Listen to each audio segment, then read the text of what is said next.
Good evening to everyone in the UK. I mean, I think that's rather charming of you to say that. I like a soft back wall, don't you? Do you? That's what you look for? It's rare for us to get a letter from someone who is the problem. Hello, and welcome to this episode of Wanging On with Graham and Maria. I am Graham, that is Maria, and we specialise in giving advice you might take with a pinch of salt. That is the gist of the whole thing. Yeah, don't take us seriously. No, exactly. Or do. Well, yes. No, don't. Well, I don't know. I don't know. See how you feel. Yeah, exactly. Yeah. My bags are packed, Maria. For Eurovision. I'm off to Vienna. I love that you had to think about that. Vienna. You've probably been to so many countries in Europe now, haven't you? I'm quite well travelled, yes. What is the dessert? Is it a Viennetta? Viennetta, yes, with the ice cream. Yeah. I don't know There's why. a video of that being made. It doesn't look nice. I read a book. Yes, called I Viennetta. read a book, and I can't remember what it was called or anything, but there was a whole chapter on the man who invented the machine to make the Viennetta. Well, I've seen the machine in action, and it's not good. Yeah, there's a video of Viennettas being made, and you won't want to eat one again. I think it's sadder to have watched the video than to have read a chapter in a book. I don't know. My algorithm will now be full of people making Viennetta. Are we digressing from Vienna? Oh, we are. Vienna. Tell us about Vienna. What's going on? Have you been there before? I have, because Conchita Wurst won in 2014, and off we went to Vienna. The thing is, it's weird, because I've been to so many cities around Europe with Eurovision now. Yeah. But I feel like one of those pop stars who goes on tour, because you don't really see anything. No. You see backstage in an arena and a hotel room. That's it. Do you not stay on? I think you did stay on a couple of days. Depends where it is. Oh, okay. So we did stay on in Lisbon. Yeah, nice. Very nice. When we were in Malmo, we went to Copenhagen. Nice. Yeah, because Malmo. Nothing. I mean, what's really annoying, if somebody wins, here's my tip. If somebody wins Eurovision, right, pop it in your capital city. We don't want to go to the other ones. We don't want to go to also appearing. Yeah. We don't want to go to Frankfurt or Malmo.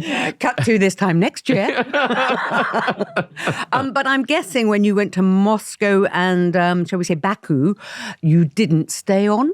No. I mean, Baku was so extraordinary because just so far away. It started at midnight that year so that it could start at 8 p.m. in the UK. How did you stay awake? Coffee. A lot of drugs? Yeah. Were they easy to get? Baku is really, Awash with drugs. Yeah. Cartels a go-go.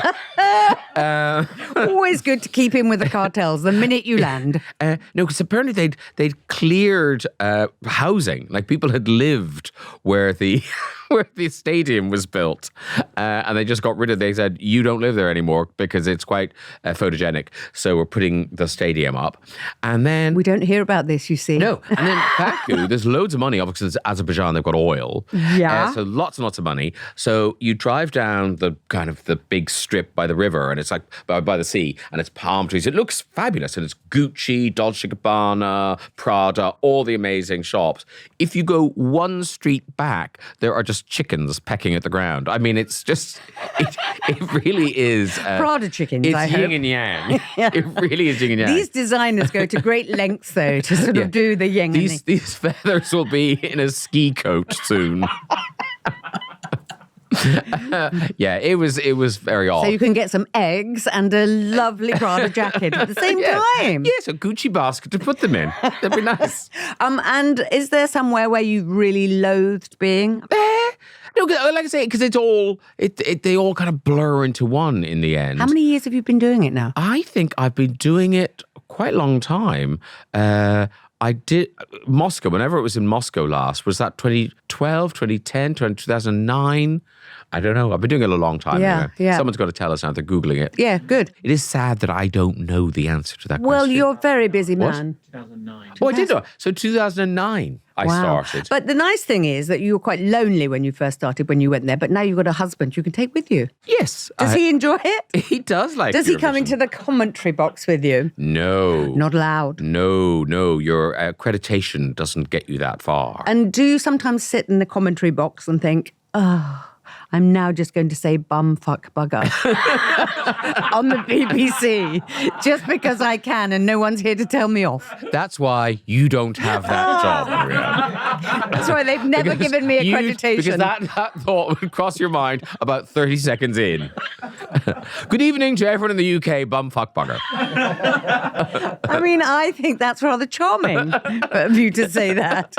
So, shall we talk about this year's entry? Oh, look, Mom, no computer. Yeah, I knew. Oh, I don't. No, actually, oddly, I mean, this year, it's a big, the UK are taking a big swing because it's a big kind of techno dance thing. It does not sound like a song from the UK, which is indicated by the fact it's called Eins, zwei, drei. Yeah. Which is German, obviously. Yeah, yes, well done. It's very European of us.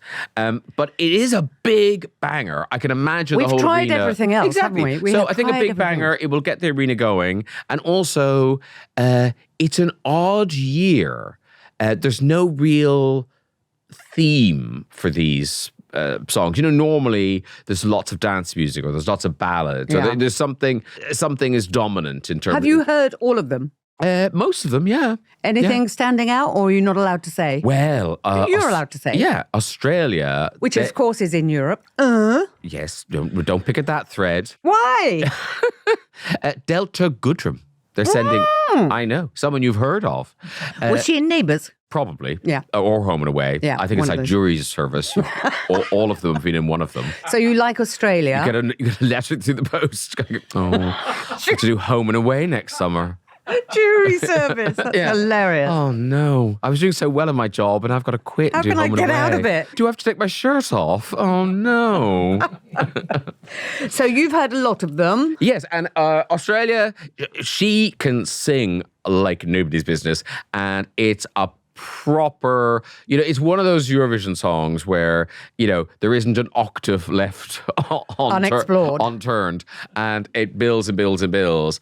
If she can do it on the night, it'll be really spectacular. But can I just ask, if they win, what happens then? Well, this is so interesting. Maria. Yes, so is it? interesting because last night I was doing an interview on Australian radio with Joel Creasy. Yeah. And he used to be the Australian commentator, but he doesn't do it anymore.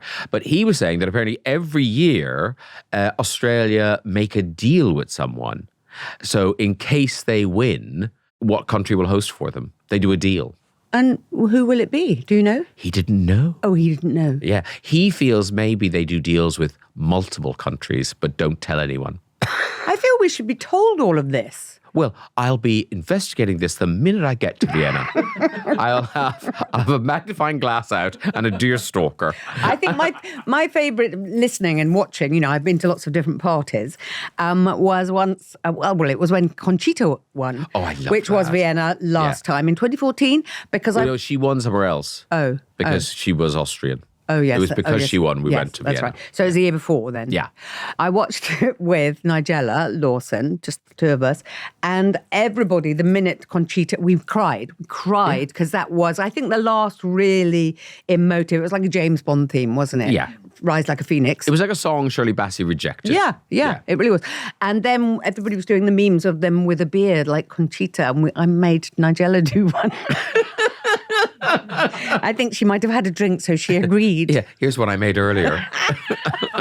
And she looked very good as Conchita. I mean, everybody was doing Conchita, if you remember. Yes. Within moments of Conchita appearing. Yeah. But I love that song. Still love it. Know all the words. That I think, so in my time, that is my favourite memory. That was the one that made you kind of cry. Yeah, I think my favourite moment from Eurovision in my time. Maria, I'm hoping it'll be 12 points for today's dilemmas. Oh, I see what you did there. We'll be getting them in just a moment. Right, Maria, first letter off the block, please. Here we go. Look, I remember every time now. No, absolutely. You do are it from on here. it. Quite a long one. Oh, God, that's a lot of words. What, here? I just glanced over. I was know. Like, wow, and it's single space. Oh, good luck, Maria. I know, glasses. I know. Glasses a bit dirty. Come on, everyone. We can do this. Dear Graham and Maria, I don't drink, and my husband isn't a big drinker either. We have a teenage son who hasn't yet shown any interest in drinking, unlike some of his peers. We have discussed it openly and said that if he wants to try it, he can, as long as we are with him. Brackets, as he's underage. Ooh. The problem is that one of his best friend's parents seem very determined to get our son to drink. This is despite them being our friends and knowing that we're reluctant to offer him alcohol while he isn't asking for it. I know there will come a time when he wants to drink, but for now, I'm not pushing it. Recently, we went out to dinner with this couple and their son. When my husband and I left, our teenage son stayed on with his friend and the friend's parents. As soon as we were gone, they bought him a pint and encouraged him to drink it. He came home and told us that he had felt pressured to finish it. We had a chat about how much we appreciated him telling us and that we don't want him to drink when his dad or I aren't with him. I'm not sure what to do. I know they judge me for not drinking, and I also know they'll be offended if I raise it with them. I don't want to turn it into a big drama, especially as we're friends and our sons are close. I might understand it more if it were his teenage friend pushing drinks on him, as that could be put down to youth and immaturity. But I don't understand why this couple seems so determined to get my son drinking. It's like they see it as a challenge. How would you approach this? Thanks from a frustrated parent. Ooh, those friends are assholes. I do think, we're talking about underage kids now. And of course, everybody does all of that. You get a bottle of cider when you're 9 or whatever. A window into your world. Vomit it straight back up. Oh, lovely. Happy memories. To be a child again. It's a rite of passage. Oh. But I think the friends are being irresponsible, and I don't know why they're pushing it. They're just being dicks. They're being dicks. Other than to annoy you because they know you're kind of a little bit antsy about it. Yeah. Or your son is kind of, telling you tales, but really he does want to drink. We don't know. I think the way forward, and, you say you don't want to raise it with them, well, then shush, because I think you have to raise it with them. You have to say, look, raise it with the mum, and she can then pass it on. I think, you don't have to make it a big deal. Raise it with your friend who is the mum of the son and say, we're not pushing this. There's a whole thing about alcohol that we're not really happy with, and we're just going to let him wait and see. Well, I think what you do is, because if you raise it, then I think you can use this as a teachable moment where you say to the son, actually, this is good. If you do not want to have a drink, and because as he gets older and he's going to university, if he doesn't want to have a drink, you have to be able to articulate it and just go, actually, I don't fancy it, thanks. Don't bother buying me a pint. Yeah. I don't want one. I'll have a Coke, please. Yeah, this isn't a treat. You're not being the cool parents by buying me this pint. I don't want it. Yeah. And I'm not drinking because my parents don't want me to drink. I'm not particularly interested. Yeah. And I think, that would be a very mature thing. For him to do? For him to do. And also just add, my mother thinks you're a stupid bitch. Don't add that. Don't add that. These are your friends. You should be able to say to them. Why are you friends with them? They sound awful. Well, they've got a thing about the drink, and then maybe they think you're kind of wrapping him in cotton wool, which might be true, by the way. It does sound like you're kind of overprotective, because the kid can say, no, I'd rather have a Coke. I don't really like the taste of beer, thank you. But I think you're in a weird situation. If you're a kid and you're with your parents' friends, and they're kind of saying, go on, drink it, you're thinking, what should, you know what I mean? I think these people need to empower their son to say, no, you have every right in a social setting to say, I don't particularly want to drink that. Well, the fact that he's come back to his parents and told them about this, and I didn't really want to finish it because I didn't really want it in the first place, means that he could have indeed done that. But I feel like these middle-aged people are going chug, chug, chug, chug. It's just weird. It doesn't. Look, even as a grown-up, if you're in a situation where somebody goes, drinks everywhere, drinks, and you go, no, I'll have a Coke, and they go, have a drink. Come on, what's wrong with you? I'm in AA. You kind of sometimes have to... Have a drink. Yeah. It's only a matter of time before you do anyway. Yeah, there's another meeting tomorrow. Do you know what I mean? You do get pressured sometimes. Oh, yeah. To do that. And I don't know why. It's because, does it feel like you're somehow judging them by having a Coca-Cola while they're having a triple vodka or whatever? There's an urgency to make everyone be in the same gang, which I think the son's parents are in. We want you all to be in the same gang so that you don't kind of laugh at us when we're drunk and falling over. And also, isn't there a weird thing that people feel validated by other people doing what they've done? Yeah. You know, it's like being in a relationship. You know, I got married, so everyone should get married. I had a baby, so everyone should have a baby. I get drunk and sleep in my own vomit, so everyone should do that. That is nice though, isn't it?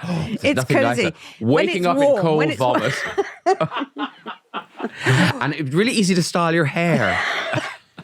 And sometimes choking on your own vomit. I've never done that. Well, it's always better than choking on someone else's vomit, I think. Oh, absolutely. I've done that.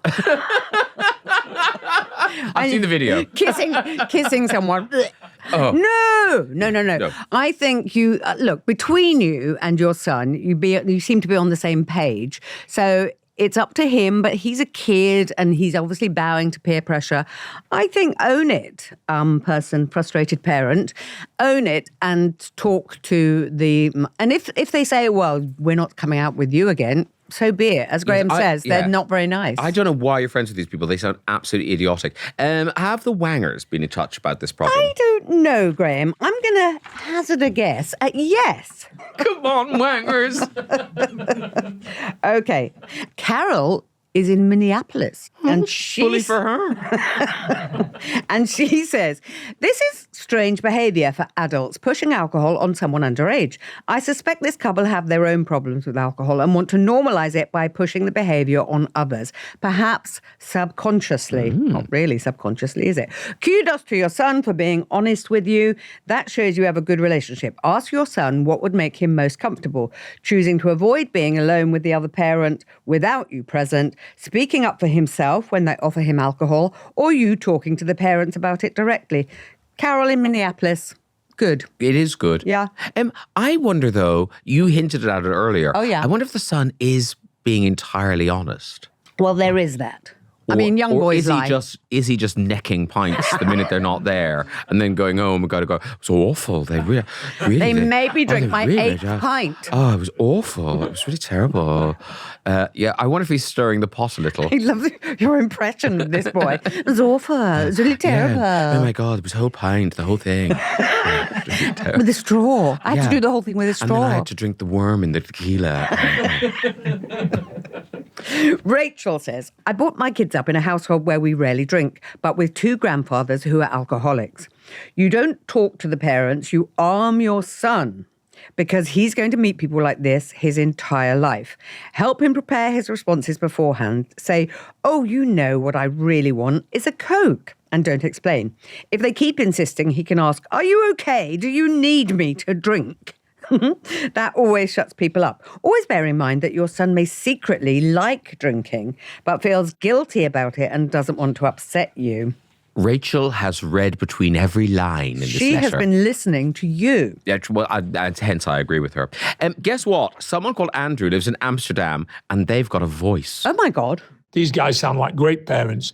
They've properly identified alcohol as a challenging issue, especially for young people. It is indisputably the gateway towards the drug use. And they've managed to create an environment where its use and abuse is neither demonised, which can be a real attraction to young people, nor casually accepted, which is pretty much one of the major societal problems we have in the UK. And the evidence for this is that their son communicates with them as he does. These guys need to stick with their parenting approach, which seems to be working well. But if they're asking their son to grow a pair, that means they too have to grow a pair. Take their friends aside, tell them it's not up for discussion. This is how they choose to parent, and their wishes need to be respected even where disagreed with. Goodness, I thought it was a Radio 4 phone-in. That was very serious, wasn't it? I couldn't really take that. Societal problems. We didn't think that would come up today. It was very good, though, Andrew. Yes. But I kept thinking that it was the Gypsy King, Tyson Fury, talking. Oh, really? He sounded a little bit like Tyson Fury. I imagine he mans a canal boat. On the Amsterdam canal. He's just barging up and down. Societal problems, I tell you. You know, I had the back of my barge yesterday. Very good. Sean has sent in something from Bangkok. Oh my goodness. Sean says, I've rewritten this a few times, trying to explain away the friend's parents' actions or play devil's advocate, but this just sounds weird and wrong. A huge red flag. The most important thing here is that the parents of your son's friends are disregarding his own and your wishes. For whatever reason they may have, they don't sound like safe people for your son to be around. My only suggestion would be to break all contact with the parents. His friend can come to yours, but not unsupervised. And as for the parents being upset or you causing drama, which matters more, your son's well-being or upsetting someone who ignores and judges you negatively already? Ooh. I think Sean's escalated that problem quite a lot. I know. I think he could. Maybe he shouldn't have rewritten it several times because he's wound himself into a ball of fury. He really has. Frustrated parent, thank you so much for sharing that dilemma with us. We had an enormous response from the Wangers. And just so you know, nobody thinks you're overreacting and no one thinks you're kind of building a drama out of nothing. The other thing you should all know is myself and Maria, and this will come as a shock, are not experts. But if you go to the bio on our Instagram, you can find a link there to proper support services. We're going to have another dilemma in but a moment. Maria, I hear Wanging On is quite the social media presence. That we do, Graham. On our Instagram page, @Wanging On, we post all manner of clips and dilemmas. But what about Facebook? We're there too, Graham. Give us a follow. But Maria, if I'm down with a youth and I'm on TikTok? We are there too, Graham. Again, it's Wanging On, and we're on TikTok, Facebook, and Instagram, whatever your social media platform of choice. There really is no escaping us. Maria, do you have another letter to open? Dear Graham, Maria, and all the Wangers, I live in a very nice housing estate. Yeah, that's it. Thank you for sharing your dilemma. Thank you. No. Dear Graham, Maria, and all the Wangers, I live in a very nice housing estate where mostly everyone gets along. A number of years ago, the neighbours in the house behind ours rather aggressively asked us not to plant any tall foliage along our back wall, as they were afraid it could block some of their light. While we would have loved to accommodate them, we were seeking additional privacy. And so planting some foliage helped us by blocking the direct view we had from our kitchen window into their bedrooms. Mm-hmm. Since then, in what I am certain is an act of revenge, they have grown invasive ivy up their back wall that is starting to encroach into our garden. I've been okay with cutting it back for a while, but now it's getting out of hand. I'm pretty sure, though not 100% positive, that we can cut the stems that have invaded our garden and dab them in a type of weed killer that will soak back to the root and kill the whole plant. I know I'm not within my rights to poison the pesky plant so it mysteriously dies off, but can I do it anyway?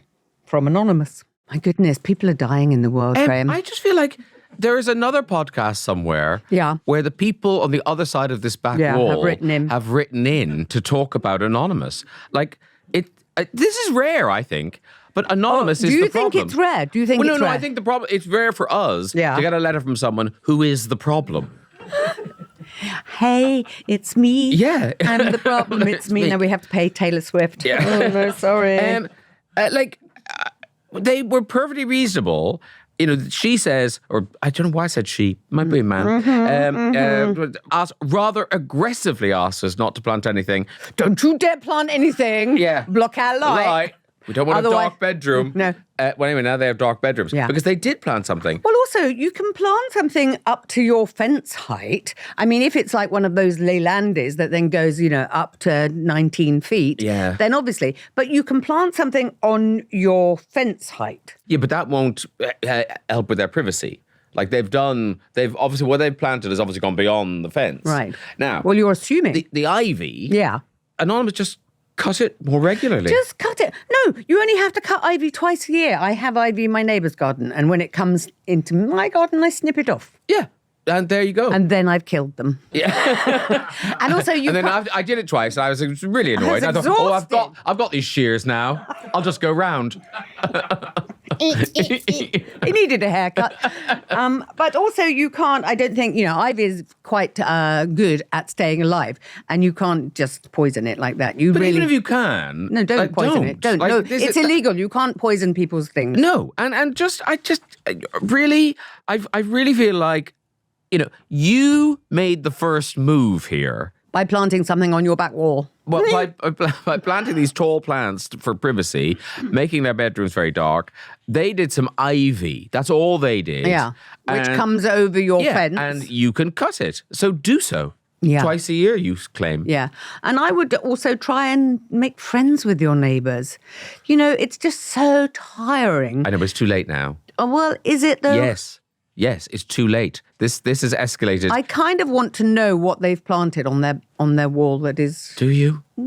I really don't. Well, for this moment in time. Obviously, in 3 seconds, I will have forgotten all about it. Who?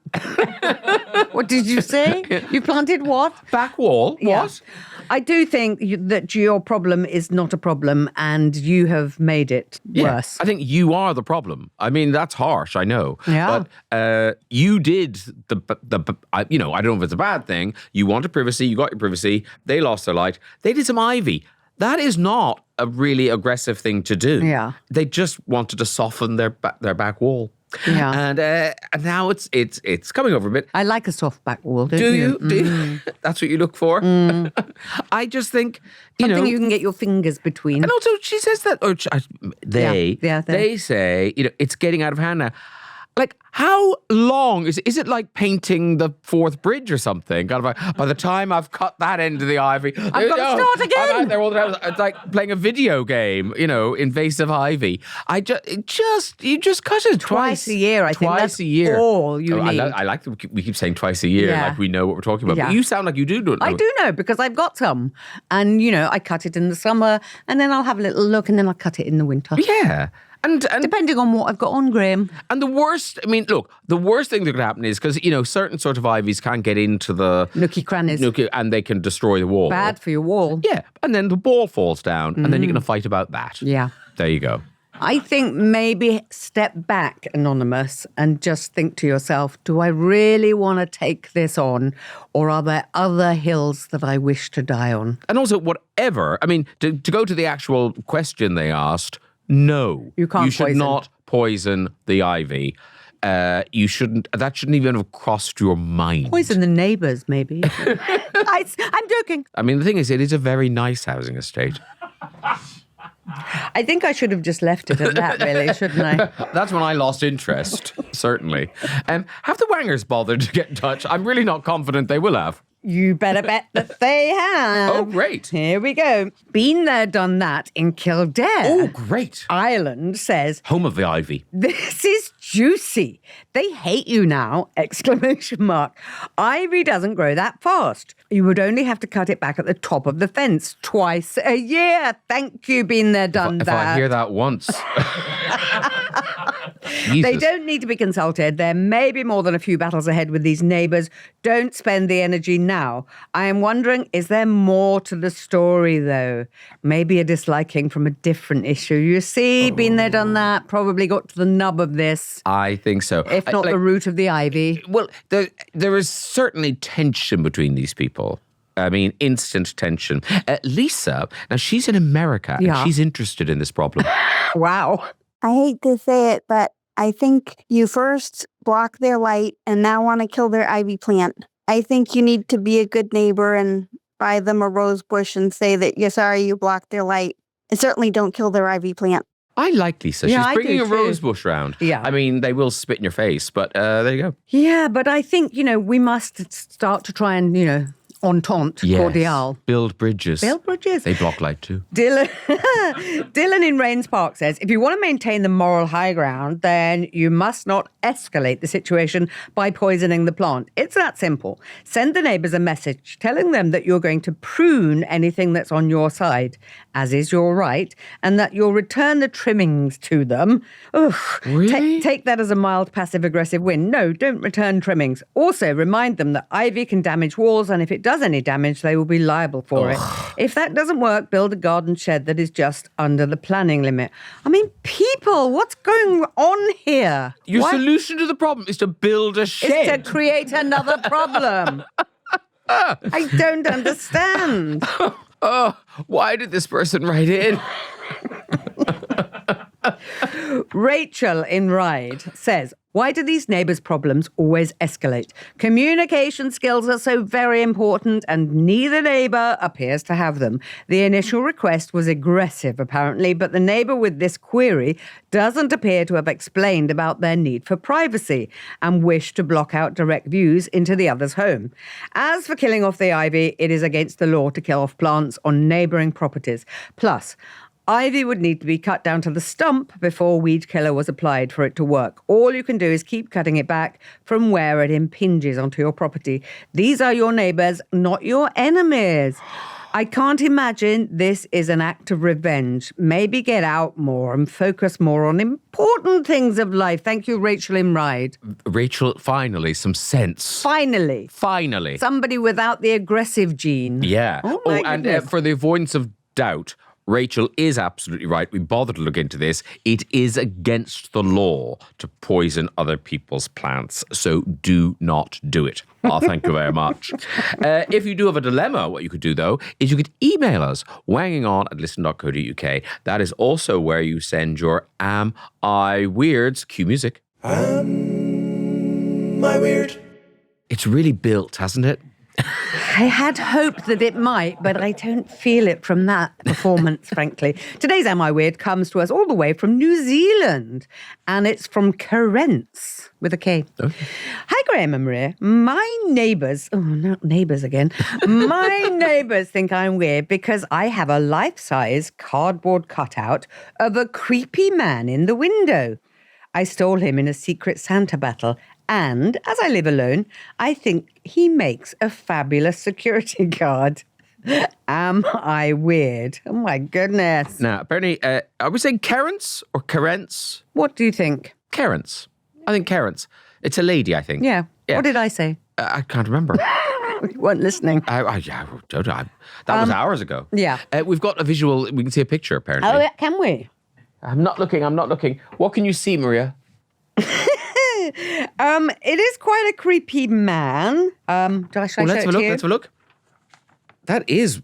Is it me? Yeah, it could be. Oh, it is me. Is it you? Apparently, it's me. Are you kidding me? I mean, Let me see again. apparently that's me. That's from quite a long time ago. I think I look older there. Well, yes, that's because you've been in the window so long. Yes. It's very aging being in a window. I'm sun faded. No, I'm just saying it's very old because you haven't got a beard in there. Oh, haven't I? No. Hello. Where's the beard? On my face, isn't it? Oh. Is there a beard? Maybe there isn't a beard. But why is it New Zealand? It might have been a Book tour.